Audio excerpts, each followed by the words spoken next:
गणेश चतुर्थी का पर्व गुरुवार को देश सहित अजमेर में भी बड़े श्रद्धा और उल्लास के साथ मनाया जाएगा। आगरा के स्थित प्राचीन सिद्ध गणेश मंदिर के पुजारी घनश्याम आचार्य ने बताया कि गणेश चतुर्थी का शुभ मुहूर्त गुरुवार सुबह 6 बजे से 7:30 बजे तक और सुबह 11:15 बजे से दोपहर 2 बजे तक रहेगा। भगवान गणेश का जन्म स्वाति नक्षत्र में मनाया जाएगा। इस मौके पर शहर के सभी गणेश मंदिरों में दोपहर 12 बजे जन्म आरती होगी। तत्पश्चात श्रद्धालुओं में भगवान गणेश को समर्पित मोदक और लड्डुओं का भोग लगाकर प्रसाद का वितरण किया जाएगा। गणेश चतुर्थी ऐसा बृहस्पतिवार सुबह 6 से 7:30 बजे तक या दिन में 11:15 से 2 बजे तक विशेष शुभ मुहूर्त और भगवान गणेश जी का जन्म स्वाति नक्षत्र में अंदर चांदी के पाए में तुला राशि के चंद्रमा में बहुत ही शुभ संयोग आ रहा है। सभी मनोकामनाएं पूर्ण करने वाला है। भगवान श्री गणेश जी महाराज को विराजमान करने से पहले वे लकड़ी का पाटा ले ले, उसको धो के शुद्ध कर लेवे, शुद्ध करके उसको उसके ऊपर पीला या लाल वस्त्र बिछा देवे। सर्वप्रथम गणपति को स्नान करवावे, स्नानांते पटवस्त्रम वस्त्र चढ़ा के भगवान के श्रृंगार करे, टीकी लगावे। जी सर, उनका समय सुबह 6 से 8 बजे तक और दिन में 12 से 3 बजे तक। वहीं शास्त्री नगर स्थित गणेशगढ़ मंदिर के अध्यक्ष प्रेम चौधरी ने बताया कि बुधवार को जहां रात्रि जागरण होगा वहीं गुरुवार सुबह ठीक 12:15 बजे भगवान गणेश की महाआरती कर झंडारोहण किया जाएगा और श्रद्धालुओं में प्रसाद वितरित होगा। दिगंबर जैन समाज द्वारा भाद्रपद शुक्ल पक्ष की तृतीया को परंपरा के मुताबिक रोट तीज मनाई गई। इस अवसर पर जैन धर्मावलंबियों के घरों में रोट और विशेष रूप से तुरई की सब्जी बनाकर रिश्तेदार और मित्रों को खाने पर आमंत्रित किया गया। सर्वधर्म मैत्री संघ के अध्यक्ष प्रकाश जैन के निवास पर प्रशासनिक और सामाजिक संस्थाओं से जुड़े गणमान्य अतिथियों को आमंत्रित किया गया और उन्हें भोज कराया गया।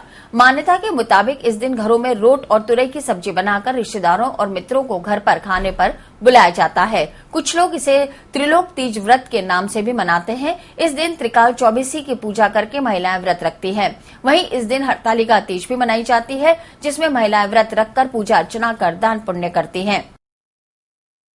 जैन नगरी के अंदर एक राजा रानी रहते थे, तो भाद्वा पक्ष शुक्ल पक्ष में तीज आई थी। तो पंचमी से हम रोज ये व्रत करते हैं 10 दिन के। तो पंचमी से तीज के दिन हम शुद्ध भोजन खा के 3 साल की बहू बेटियां 3 साल के उपवास करती है। पहले वाले शुद्ध साधुओं का चौका लगाते थे, तो वो हमको शुद्ध 24 साल के व्रत करने पड़ते थे। हाथों में मेहंदी, कपड़े शुद्ध मतलब अच्छे पहन के मंदिर जाना, भगवान के नैवेद्य चढ़ाना। नैवेद्य का मतलब कि रोट चढ़ाना। दूसरी बात, तो सेठ ने कहा सेठानी को कि सेठानी जी अपने नगर में साधु आए हुए हैं तो अपन को आर देना है। तो सेठानी जी ने कहा आपका तो काम यही है, मेरी तबीयत ठीक नहीं, मैं करने वाली नहीं हूँ। तो बोला कि ठीक है, नहीं करने वाले हो तो जैसे निकले सेठ जी घर से बाहर, उनके घर में ऐसी कंगालता आई कि मतलब दरिद्रता आई कि कुछ है ही नहीं रहा। फिर वो दरिद्रता को देख के अपने बहन के घर गए, तो बहन ने ये सोचा कि मेरे भाई की गरीबी आ गई है, तो मेरे को कुछ खाना पीना है तो मैं कैसे खिलाऊं, मेरे तो ससुराल पक्ष है तो मैं कुछ कर नहीं पाती हूँ। तो उसने बोला ऐसे कैसे हो सकता है, भाई भाभी आए। तो उनको क्या करा, चावल का मांड बनाया, चावल बनाए थे उसका मांड निकला। तो वो मांड गरम गरम ननद के ऊपर, भाभी के ऊपर डाल दिया, भाभी के सारे पैर जल गए। ननद के पैर पे डाल दिया, ननद के पैर जल गए। उसने कहा गरीबी हालत में कोई नहीं पूछते हैं। फिर गए आगे बेटे के घर। बेटे ने कहा कि फिर मेरे माँ बाप आ गए, अब क्या खिलाऊं, क्या पिलाऊं, क्या दूं। तो वो बेटी ने कहा मेरी सास को मेरे को डर लगता है, सास के आगे मैं कैसे क्या करूं। फिर भी उसने अपनी थाली लगा के माँ बाप के और अच्छी भोजन कर थाली लगा के माँ बाप को थाली लगा दी। सास ने देख लिया कि भाई हाँ, तो फिर कहा कि है ना, वो सास आ गई तो उस थाली को उसने क्या करा, उसके नीचे खड्डे में डाल दिया। थाली में वो कोयले हो गए, खाने की थाली थी ना उसमें कोयले हो गए, तो थाली को खड्डे में डाल दिया। फिर आगे गए तो उसके कोई दोस्त का घर था सेठ जी का, तो क्या चल अपन दोस्त के घर रह जाते हैं। तो वहाँ गया तो एक मोरनी थी, चित्रगुप्त मोरनी, तो वो गले का हार निगल रही थी। तो आगे जाके उसने देखा कि ये मोरनी हार निगल रही है तो अपने चोरी का नाम हो जाएगा, तो अपन यहाँ से चले। वहाँ से भी वो निकल गए, रात को आधी रात को निकल गए घर से। फिर उसने कहा कि अब क्या करें, कहाँ जावे। तो कि देखो करोड़ों की संपत्ति होते हुए आज दर पे भटक रहे हैं। उसने ये बोला करोड़ों की संपत्ति हुए अपन ये करते हैं। वापस घर आए तो वही मोरनी रात को दोस्त के घर रुके, वही मोरनी वापस वो गले का हार उगल रही थी। तो उसने कहा कि कहाँ तो गरीब हो गया, कहाँ वापस अरबपति बन गया, कैसे हुआ। कोई बात नहीं। फिर आगे आए तो कोयले की थाली, बेटे ने पुरुष थे ना थाली को, वो कोयले की थाली में हीरे पन्ने हो गए। बहन के घर आया तो उसने, बहन ने जलाया तो उसने क्या करा, वो बहन के घर हीरा जवाहरात का घड़ा भर के, हांडी फूटी थी ना, तो हीरे जवाहरात का घड़ा भर के बहन को दिया। वापिस नगरी में आया तो उसी नगरी, उसी रोड तीज के दिन साधु संत आए हुए थे। तो उसने कहा, सेठानी ने कहा, नहीं मैं बहुत पाप कम कर चुकी हूँ, मेरे में सब दरिद्रता आ गई, अब मैं कुछ नहीं कर पाती हूँ, मैं साधु को आर दूंगी। तो जैसे चौका बनाया, शुद्ध आहार भोजन कराया, साधुओं को वो कराया, उसके घर हरा भरा हो गया और करोड़ों की संपत्ति आ गई।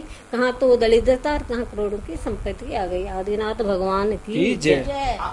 जैन धर्म के अंदर रोट तीज का ये महत्व है कि पंचमी से परीक्षण पर्व 10 दिन के लिए हमारे व्रत और उपवास वगैरह शुरू होने वाले हैं। उसके 2 दिन पूर्व हम लोग तीज मनाते हैं।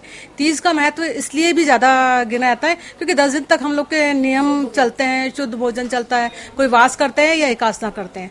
उससे 2 दिन पहले तीज के दिन एक प्रकार का आटा आता है, थोड़ा मोटा दरदरा, उसके रोट बनाए जाते हैं जिसके अंदर घी डालते हैं, अजवाइन डालते हैं, मोइन डालते हैं, नमक डाल करके और मोटे रोट सेकते हैं। और अपने मित्रगण, परिवारजन, फैमिली के मेंबर्स, जितने भी फ्रेंड सर्किल होता है, उन सबको हम लोग न्योता देते हैं, निमंत्रण देते हैं। और इस बात का ये होता है कि हमारे 10 दिन उनके आशीर्वाद से सानिध्य संपन्न हो और हमें एक आशीर्वाद मिले।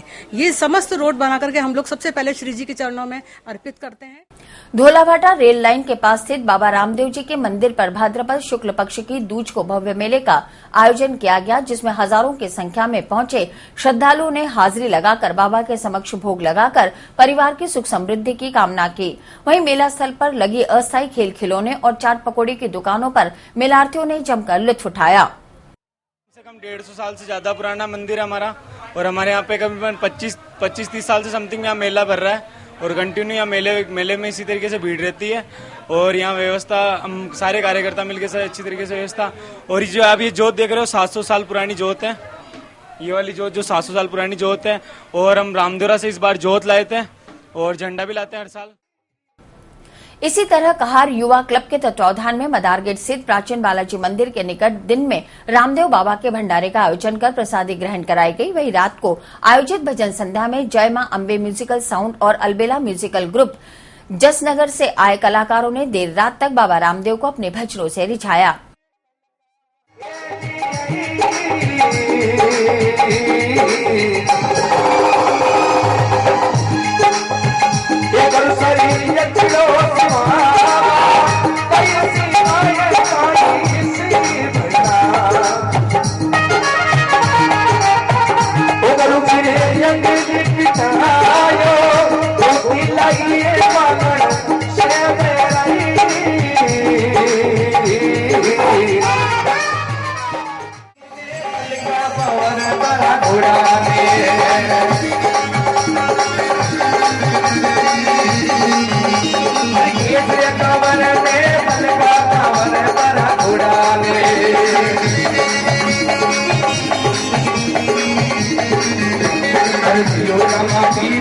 घोड़ा ने घुमा दे